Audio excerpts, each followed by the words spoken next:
اور میراث ہے آئین شکنی، میراث ہے پاکستان کو دہشت گردی کی جنگ میں جھونکنا، میراث ہے بلوچستان میں جو لوگ تھے ان کے حقوق کو کچلنا، میراث یہ ہے کہ پاکستان کے آئین کو اور عدلیہ کو جس طریقے سے کچلا گیا، تشدد کے حوالے سے، نظر بندیوں کے حوالے سے، ان کے دفتروں سے باہر نکالے جانے کے حوالے سے، تو یہ ایک بہت ہی بھیانک اور اندھوناک میراث ہے جو پرویز مشرف نے چھوڑی ہے، اور وہ ہمیں بھولنا نہیں چاہیے۔ انگریزی میں کہتے ہیں forgive but do not forget۔ تو پاکستان کی تاریخ کا یہ ایک بڑا تاریخ طور تھا۔ ہمیں یہ بھی یاد رکھنا ہے ان کی میراث کے حوالے سے کہ جو دہشت گردی کا آغاز لال مسجد پر حملے سے ہوا، یہاں سے چند قدم دور ہے، اس نے پھر پورے پاکستان کو اپنی لپیٹ میں لیا، اور 80,000 سے زائد پاکستانی جو ہے اس کے کام آئے اس آگ کے۔ تو یہ ایک بہت ہمیں یہ ایک اس پہ تجزیہ ہونا چاہیے، اس پہ ہمیں غور کرنا چاہیے، اور یہ کہہ دینا کہ جی بس وہ ٹھیک ہے، وہ اب چلے گئے ہیں، ٹھیک ہے، جب انسان چلا گیا یہاں سے تو پھر وہ تو ہماری پہنچ سے باہر ہو گیا، لیکن پاکستان کے آئین کے ساتھ جو کھلواڑ ہوا، اور ایک دفعہ نہیں دو دفعہ ہوا، پاکستان میں صحافت کے ساتھ جو کھلواڑ ہوا، ہر قسم کی جو آئین شکنی ہو سکتی تھی وہ اس دور میں ہوئی۔ اس سے ہمیں سبق سیکھنا، اور سب ایک ایک ہی ہے، نیور اگین۔ اوکے، امین الحق صاحب، آپ سے بھی میرا یہی سوال ہے کہ جب کوئی شخص دنیا سے چلا جائے، خواہ وہ کتنا ہی برا کیوں نہ ہو، تو کیا اس بات پہ سیاستدانوں کو آپس میں بحث کرنی چاہیے، لڑنا چاہیے کہ اس کی دعائے مغفرت کرنی ہے یا نہیں کرنی؟ حامد میر صاحب بہت اچھا سوال کیا۔ میں خرم دستگیر کی پہلی بات کو بالکل سپورٹ کرتا ہوں کہ یس، جو شخص دنیا سے چلا گیا ہے اس کے لیے بالکل دعا کرانی چاہیے، ہر صورت میں کرانی چاہیے۔ شخص کے نگیٹو اور پازیٹیو پہلو دونوں ہوتے ہیں۔ جب انسان دنیا سے جا رہا ہوتا ہے تو میں سمجھتا ہوں کہ کیا ہونا چاہیے کہ اس کے پازیٹیو پہلو کو اجاگر کرنا چاہیے، عوام کو بتانا چاہیے، ان چیزوں کو ہائی لائٹ کرنا چاہیے۔ جہاں پرویز مشرف سے سیاسی اختلافات ہو سکتے ہیں، لیکن اگر دیکھا جائے تو انہوں نے کیا نعرہ دیا؟ سب سے پہلے پاکستان کا نعرہ انہوں نے دیا۔ پاکستان کے اندر اگر دیکھا جائے تو لوکل گورنمنٹ سسٹم کو ڈی سینٹرلائز کس نے کیا؟ It was the era of the Pervez Musharraf, کہ میں سمجھتا ہوں کہ آرٹیکل 148 پہ مکمل طور پر عمل درآمد ہوتا ہوا نظر آیا۔ ہم نے دیکھا ہے کہ باقاعدہ جیسے کہتے ہیں کہ لوکل گورنمنٹ سسٹم کو نیچے کی طرف لے کر گئے۔ اسی طریقے سے میں سمجھتا ہوں کہ کیا صورتحال رہی ہے آج جو لوگ منع کر رہے ہیں، بالخصوص جو جماعت اسلامی کے جو سینیٹر صاحب نے کیا، اب آپ مجھے بتائیں کہ حکیم محسود کے لیے اسمبلی میں انہوں نے دعا کرانے، ٹی ٹی پی اے کا رہنما تھا تحریک طالبان کا، اس کے لیے انہوں نے کہا اسمبلی میں دعا کرائی جائے۔ آپ پورے پاکستان کو پتہ، اور آپ کا ٹی وی چینل آپ خود اس کے وقت رپورٹنگ کیا کرتے تھے کہ جماعت اسلامی کے رہنماؤں کے گھروں سے القاعدہ برآمد ہوتے رہی۔ خالد شیخ صاحب ان کی اپنی ایک مثال موجود ہے۔ کور کمانڈر کراچی پہ جن لوگوں نے فائرنگ کی تھی وہ تمام لوگ کہاں سے برآمد ہوئے؟ جماعت اسلامی کے اراکین شورا کے اراکین کے گھروں سے برآمد ہوئے۔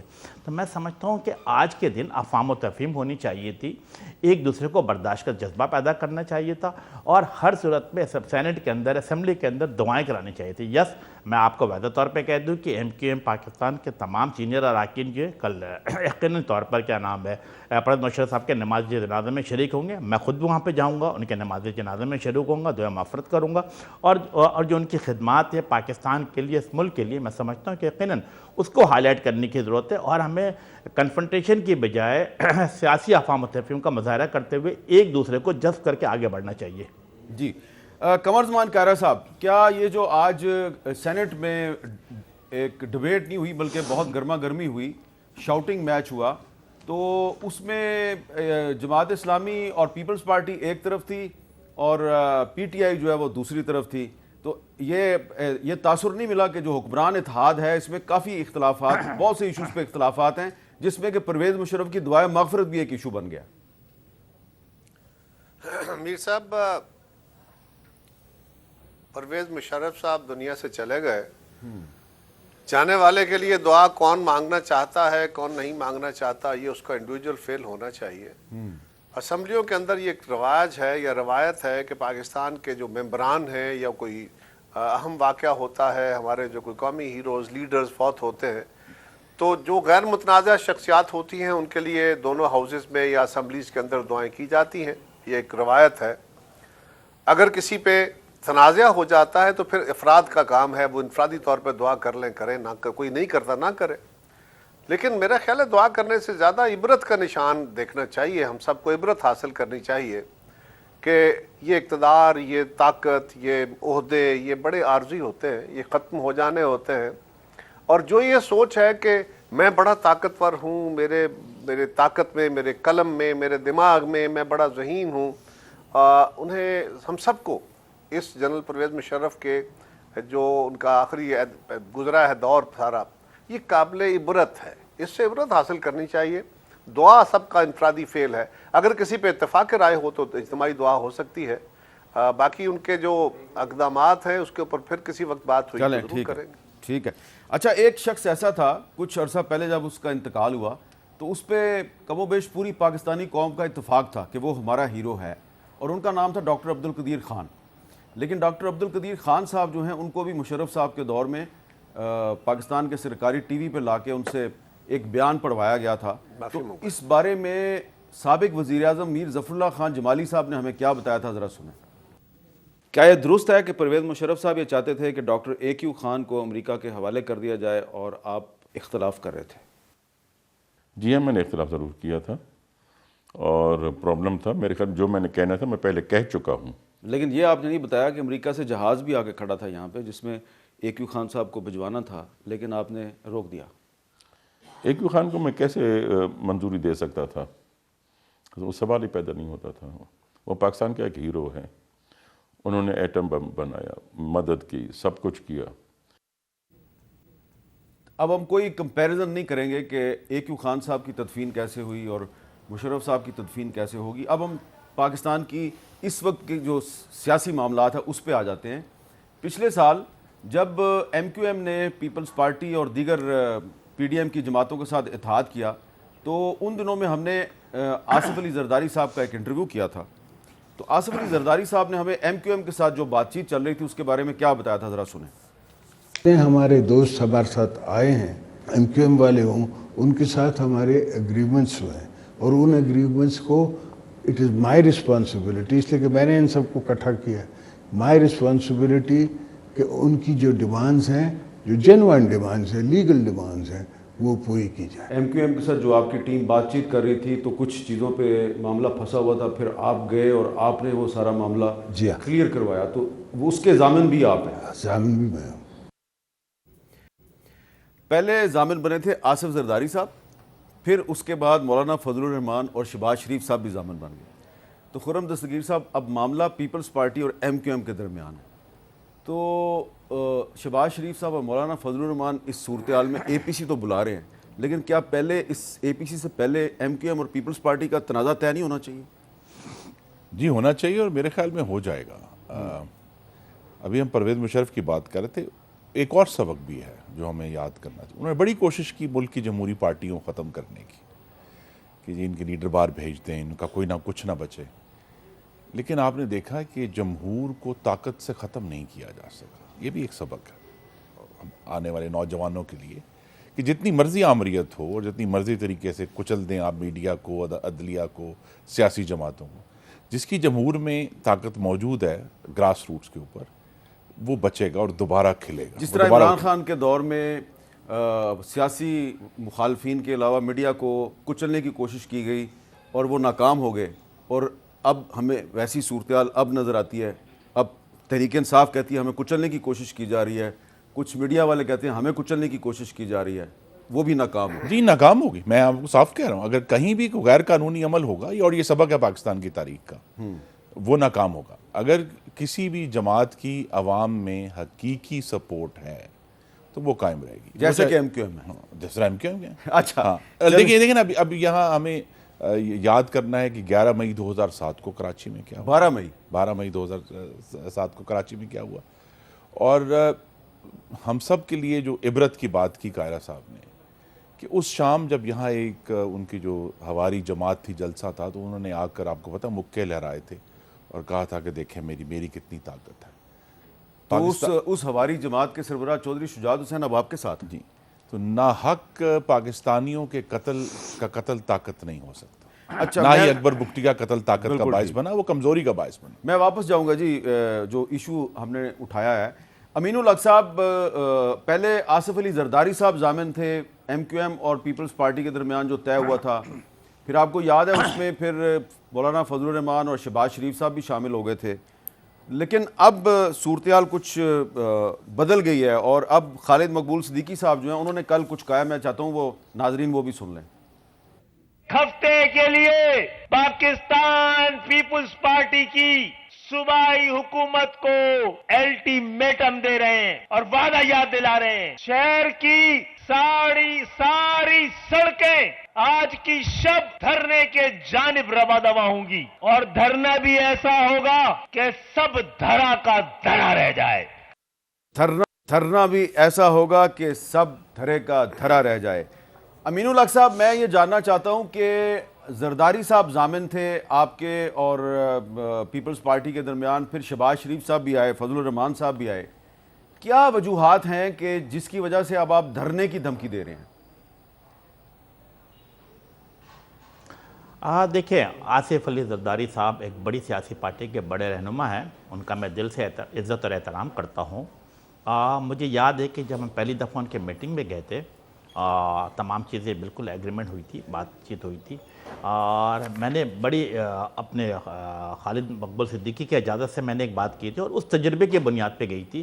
شاید آپ کے علم میں ہوگا کہ 1988 میں بھی کراچی ڈیکلیریشن میں پاکستان پیپلز پارٹی اور ایم کیو ایم نے سائن کیا تھا، اور اس کے ایک میں بھی سگنیچر موجود تھا، تو میں نے اس تجربے کے بنیاد پہ ان کے سامنے یہ بات رکھی تھی کہ ہمیشہ ٹاپ لیڈرشپ پاکستان پیپلز پارٹی ہمیشہ اپنے وعدوں کو یاد رکھتی ہے اور اس پہ عمل کرانا بھی چاہتی ہے، بٹ خرابی کہاں سے جنم لیتی ہے؟ جب وہ فیصلے نیچے کی طرف جب مڈ لیول کے اوپر جاتا ہے تو وہاں سے خرابیاں جنم لے رہی ہوتی ہیں، اور میں نے اس خدشے کا اظہار اس دن اس میٹنگ میں بھی کیا تھا، اور ہمیں ایسے ہی ہوتا نظر آ رہا ہے کہ ٹاپ لیڈرشپ کی طرف سے جو آرڈر ایشو ہوتا ہے وہ مڈ لیول کے اوپر کہیں نہ کہیں پہ خرابیاں جنم لیتی رہتی ہیں۔ ہو کیا رہا ہے؟ کیا آپ یہ دیکھیں کہ ایم کیو ایم پاکستان چونکہ ایک جمہوری سیاسی جماعت ہے تو جمہوری اصولوں کے مطابق چلتی ہے۔ جو صورتحال ڈی لمیٹیشن کے حوالے سے تھی، لوکل گورنمنٹ کے الیکشن جو 15 جنوری کو ہونا تھا، ہم نے کیا عرض کیا تھا؟ ہم نے عرض کیا تھا کہ اس کو پہلے ڈی لمیٹیشن کو مکمل کیا جائے، اس کے بعد انتخابات کا انعقاد کیا جائے، اور اس کے سلسلے ہم ہائی کورٹ بھی گئے، الیکشن کمیشن آف پاکستان کے پاس بھی گئے اور سپریم کورٹ آف پاکستان کے پاس گئے۔ سپریم کورٹ آف پاکستان نے ہمیں ریفر بیک کیا کہ آپ سندھ گورنمنٹ کے ساتھ بیٹھے اور ڈی لمیٹیشن کو مسئلہ حل کریں۔ ہم ان کے پاس بیٹھے لیکن ہماری بات نہیں سنی گئی۔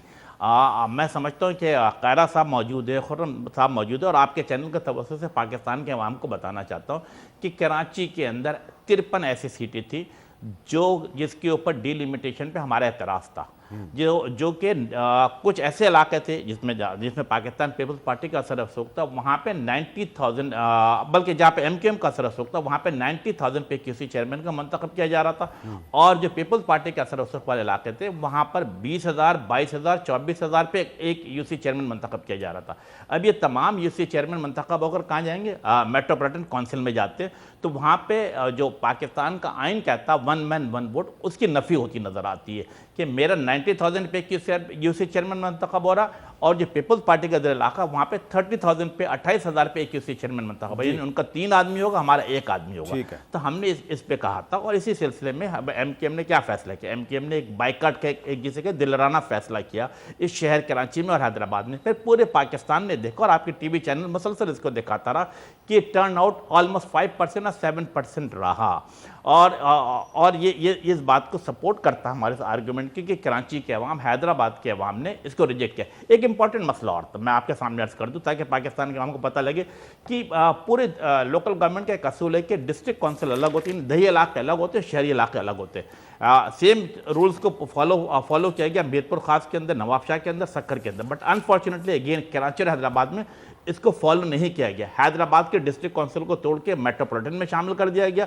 اسی طرح کراچی میں بھی کیا گیا، ڈسٹرکٹ دیہی علاقوں کو توڑ کر جسے کہ میٹروپولیٹن میں شامل کر دیا گیا۔ جیسے ان جو میٹروپولیٹن کا علاقہ تھا وہاں پہ پہلے ہی جسے کہتے ہیں کہ پری انجینئرنگ کر کے 25 اور 26 یو سی چیئرمین منتخب ہو گئے۔ سیم کنڈیشن حیدرآباد میں کیا گیا کہ ان کے 26 یو سی چیئرمین جو کہ ڈسٹرکٹ کونسل سے تعلق رکھتے تھے بلا مقابلہ منتخب ہو گئے۔ تو ہمیں تو ایک جسے کہتے ہیں نا کہ ایون پلینگ فیلڈ ہی نہیں ملی ہے، اور کراچی کے حیدرآباد کے عوام نے ہمارے آواز پہ لبیک کا مکمل طور پہ بائیکاٹ کیا۔ جی قائرہ صاحب، اب آپ نے بڑی تفصیل سے امین الحق صاحب کا موقف سن لیا، تو وہ تو سیدھا دھاندلی کا الزام لگا رہے ہیں پیپلز پارٹی کی صوبائی حکومت پہ، تو کیا یہ جو 9 فروری کو آل پارٹیز کانفرنس ہونی ہے اس سے پہلے پہلے زرداری صاحب، شہباز شریف صاحب، مولانا فضل الرحمان یہ مسئلہ حل کر پائیں گے؟ میر صاحب یہ کیونکہ سندھ حکومت سے ریلیٹڈ ایشو تھا، بہتر ہوتا کہ سندھ سے کسی ہمارے نمائندے کو لیتے تو زیادہ تفصیل سے وہ بات کر سکتا. تھوڑی سی میں بھی گزارش کرتا ہوں جو جتنا میرا علم ہے. اب مجھے تھوڑا سا وقت بھی دیجیے گا. میجر ایشو آیا ڈیلیمیٹیشن کا. ایک تو امین الحق صاحب ہمارے بھائی ہیں، انہوں نے فرمایا کہ انہوں نے جب ڈیلیمیٹیشن ہوئی تو انڈیویجول اس وقت تک ساری جماعتیں کیونکہ اکٹھی نہیں ہوئی تھی ایم کیو ایم، یہ اچھا ہوا کہ ایم کیو ایم اکٹھی ہو گئی، لیکن انہوں نے اس کے اوپر اپیلز کی. وہ جہاں ٹریبیونلز میں بھی ہوئیں، وہ ہائی کورٹوں میں بھی ہوئیں، وہ سپریم کورٹ میں بھی ہوئی، الیکشن کمیشن میں بھی ہوئی، لیکن یہی کہا گیا کہ جی ہماری بات نہیں سنی جا رہی. اور کراچی کی ٹوٹل جو یوسیز ہیں وہ شاید 245 یا 46 ہیں. 245-46 یوسیز میں جو فرق ہے، یہ بات درست ہے کہ وہاں پہ یونین کونسل کی جو کانسٹیٹیوشن ہے وہ 45,000 سے لے کے 75,000 کے درمیان یوسیز بن سکتی ہے، اور 10% پلس مائنس کا قانون ہر جگہ موجود ہوتا ہے.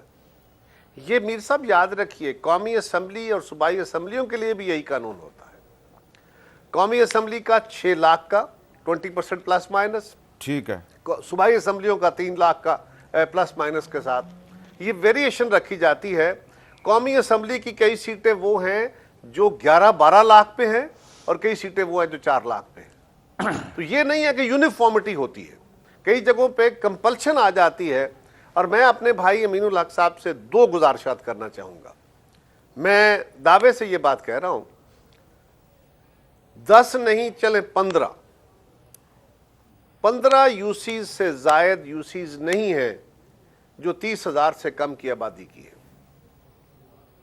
15 سے بھی کم ہے، لیکن اس کی وجہ ڈیلیمیٹیشن ہم نے نہیں کی، ڈیلیمیٹیشن کی الیکشن کمیشن نے، اور عدالت کے حکم پہ الیکشن ہوا. ہمیں تو الزام سب نے دے رہے تھے، میڈیا بھی دے رہا تھا کہ پیپلز پارٹی الیکشن سے فرار حاصل کرنا چاہ رہی ہے، بھاگ رہی ہے، اور الیکشن کا حکم دے دیا گیا. الیکشن کمیشن نے کہا ہم نے کرانا ہی کرانا ہے. الٹیمیٹلی وہ الیکشن ہو گیا. ہم نے جب ان کے ساتھ بیٹھ کے یہ گفتگو کی، بات چیت کی، ڈیلیمیٹیشن کی، یہ جو 53 سیٹوں کا ایشو ہے نا، ایم کیو ایم نے کوئی 70 یا 72 سیٹوں کے اوپر بات کی جو ان کے پاس لسٹ تھی، اور انہوں نے بیٹھ کے اس کے اوپر کہا کہ جی یہ 72 سیٹیں ہیں جن کے اوپر ہمارے تحفظات ہیں. یہ سیٹیں چھوٹی بڑی ہیں، یہ ان کی آبادی جو ہے وہ امبیلنسڈ ہے. میں آج بھی اپنے بھائی سے گزارش کروں گا کہ وہ سیٹیں جو سب سے چھوٹی ہیں، جن کی آبادی سب سے کم ہے، وہاں پیپلز پارٹی کم جیتی ہے. زیادہ تر ہماری دوسری جماعتیں جیتی ہیں. لیکن میں پھر اپنے بھائی سے گزارش کروں گا کہ اگر 15 سے زائد سیٹیں ایسی ہیں، 15 سے کم سیٹیں ایسی ہیں، تو 246 کے نمبر میں اتنی سیٹوں کا ویریشن تو اتنا بڑا نہیں ہے. یہ قومی اسمبلی میں بھی ہے. میں نے گزارش کی مسئلہ حل ہوگا کہ نہیں ہوگا؟ مسئلہ حل ہوگا کہ نہیں ہوگا؟ دوسرا میر صاحب ایک آخری گزارش، اس پہ بھی بات کرتا ہوں. دوسری گزارش یہ ہے کہ جب ہمارے پاس آپ لوگ تشریف لائے تھے تو میری اطلاع یہ ہے کہ ان 70-72 سیٹوں کے بعد جب یہ فیصلہ ہوا کہ بھائی 45,000 سے 10% پلس مائنس پہ سیٹ بننی ہے، تو آپ جو آبادی دے رہے ہیں یہ درست نہیں، تو وہیں بیٹھے اس میں کٹوتی کر کے الٹیمیٹلی 53 سیٹوں پہ کہا گیا کہ یہ کوئی 30-35 ہزار کی آبادی بنتی ہے ایوریج. یہ آپ ہمیں اس کا نوٹیفیکیشن دے دیں. آپ کو کہا گیا کہ یہ ممکن نہیں ہوگا، لیکن آپ کے اصرار پہ وہ نوٹیفیکیشن ہوا.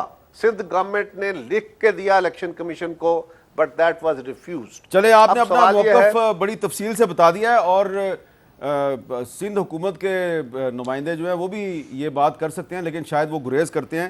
ہمارے پروڈیوسرز کا دعویٰ ہے کہ انہوں نے کوشش کی ہے، لیکن سندھ حکومت جو ہے میں نے صرف اتنے اس لیے نہیں کہا کیونکہ آپ میرا مقصد یہ تھا کہ وہ زیادہ آگاہ ہوں گے. آپ ایک وفاقی جماعت ہیں، تو اس لیے شاید پروڈیوسر نے سوچا. میں حاضر ہوں. لیکن بہرحال یہ اس میں اب ایک میں نے بریک لینی ہے، لیکن بریک سے پہلے میں نے ایک اور چیز بھی نوٹس میں لے کے آنی ہے کہ آج تحریک انصاف کے رہنما شہباز گل صاحب جو ہے انہوں نے شکوہ کیا ہے کہ ان کے خلاف پنجاب میں مقدمات قائم کیے جا رہے ہیں، لیکن ان کو اطلاع نہیں دی جا رہی. آج لاہور ہائی کورٹ میں یہ بتایا گیا جی کہ ان کے خلاف اور بھی مقدمات ہیں، لیکن اس کی تفصیل نہیں بیان کی گئی. تو شہباز گل صاحب کا کہنا ہے کہ اگر میرے خلاف مقدمات قائم کیے جا رہے ہیں تو مجھے جو FIR ہیں اس کی کاپیز تو دے دیں. اور عمران خان صاحب نے نیو یارکر میگزین کو ایک انٹرویو دیا ہے اور اس انٹرویو میں انہوں نے بڑے دلچسپ دعوے کیے ہیں. انٹرویو انگریزی میں ہے. انہوں نے کہا ہے کہ میرے 3.5 سالہ دورے اقتدار میں پاکستان میں صحافت سب سے زیادہ آزاد رہی. یہ پریس اور میڈیا کی آزادی کے حوالے سے ایک مثالی دور تھا اور میرے دور میں صحافیوں کو گرفتار کرنے کے صرف 1-2 واقعات پیش آئے, تاہم انہیں فوری طور پہ رہا کر دیا گیا. یہ عمران خان صاحب کا دعویٰ ہے کہ ان کے دور حکومت میں صرف 1-2 صحافی گرفتار ہوئے اور ان کو رہا کر دیا گیا. تو اب میں آپ کو ریکارڈ کی درستگی کے لیے کچھ نام بتا رہا ہوں. 12 سے زیادہ نام ہیں جن کو عمران خان صاحب کے 3.5 سالہ دور میں گرفتار کیا گیا. میر شکیل الرحمان صاحب, ان کو نیب نے ایک انکوائری کے لیے بلایا اور پھر گرفتار کر لیا. متی اللہ جان صاحب کو اسلام آباد میں پولیس کی وردیوں میں ملبوس لوگوں نے گرفتار کیا. محسن بیگ صاحب کو FIA نے گرفتار کیا. عرفان صدیقی صاحب کو اسلام آباد پولیس نے گرفتار کیا. عامر میر صاحب کو لاہور میں FIA نے گرفتار کیا. رضوان رضی صاحب کو لاہور میں FIA نے گرفتار کیا. بلال فاروقی صاحب گرفتار ہوئے. عمران شفقت صاحب کو لاہور میں FIA نے گرفتار کیا. کامران یوسف صاحب اٹھائے گئے.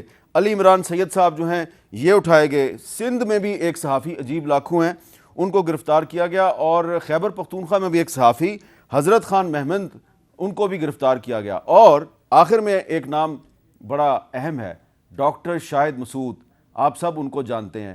ان کو بھی عمران خان صاحب کے دور میں گرفتار کر کے اڈیالہ جیل میں رکھا گیا. اور میں نے خود جا کے عمران خان صاحب سے کہا کہ آپ کے دور حکومت میں ان کو گرفتار تو آپ نے کر لیا ہے, ہم آپ سے یہ تو نہیں کہیں گے کہ آپ ان کو رہا کر دیں, کم از کم ان کے ہاتھ میں ہتھکڑیاں لگا کے تو کورٹ میں پیش نہ کیا کریں, کیونکہ باقی قیدیوں کے ساتھ آپ ایسے نہیں کرتے. تو اس لیے عمران خان صاحب یہ نہیں کہہ سکتے کہ صرف 2 صحافی جو ہیں وہ گرفتار ہوئے تھے. کم از کم 1 درجن صحافیوں کی لسٹ تو میں نے آپ کی خدمت میں پیش کر دیا ہے. تو گزارش صرف یہ ہے کہ عمران خان صاحب کے دور میں بھی صحافی گرفتار ہو رہے تھے, آج بھی گرفتار ہوتے ہیں, فرق ہمیں کوئی نظر نہیں آ رہا. ایک وقفے کے بعد دوبارہ ملتے ہیں.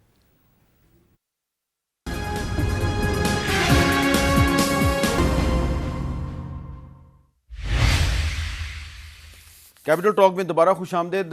آج فائنینشیل ٹائمز جو ہے, ایک برطانیہ کا بہت مشہور جریدہ ہے, اس نے ایک اداریہ لکھا ہے پاکستان از آن دا برنک, یعنی کہ پاکستان کی معیشت تباہی کے دہانے پہ ہے. اور وہ کہہ رہا ہے جی سری لنکا کے بعد پاکستان بھی ڈیفالٹ کے خطرے سے 2-4 ہے, اور عالمی اداروں نے اس کو ڈیفالٹ سے بچانے کے لیے کچھ اقدامات کا مشورہ دیا, اور پاکستان کے زر مبادلہ کے ذخائر $3.7 بلین سے بھی کم رہ گئے ہیں. یہ ایک بہت بڑی وارننگ ہے پاکستان کی معیشت کے لیے. تو اس پہ ہم بات کریں گے. خرم دستگیر صاحب جو ہیں وہ IMF کے ساتھ مذاکرات سے بھی واقف ہیں, کیا ہو رہا ہے. لیکن آج کچھ ایسی اطلاعات ہیں کہ جو آل پارٹیز کانفرنس 7 فروری کو بلائی جا رہی تھی, اب وہ 9 فروری کو بلائی جا رہی ہے. ڈیٹ میں تبدیلی کی گئی ہے. کیا اس کا تعلق IMF کے ساتھ مذاکرات سے ہے؟ یہ خرم صاحب کچھ ہمیں بتائیں. میر صاحب, لیکن آپ نے جو نام لیے وہ بڑے محترم نام ہے, لیکن اس میں کچھ لوگ رہ گئے جن پہ پابندیاں بھی لگی تھیں. جو سب سے بڑے آپ موجود ہیں یہاں, 9 مہینے آپ کے اوپر پابندی رہی, آپ نے اپنا نام نہیں لیا.